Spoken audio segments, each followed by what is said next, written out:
Hi viewers, welcome to this video and today I will be teaching you how to crop videos in CapCut.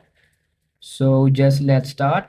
So first of all, open up your CapCut application and after that drag and drop the media and the file or the video that you want to crop. Just like for example, I have to crop this video. So for cropping this video, I will go on to this resize menu. Just click on this resize menu for cropping this video.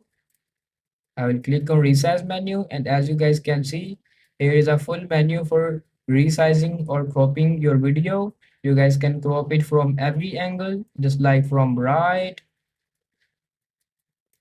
and also from the left and also from the up or from down.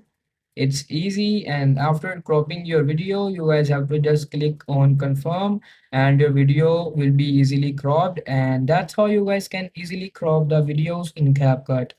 If you find this video helpful, please like and subscribe to this channel and thanks for watching.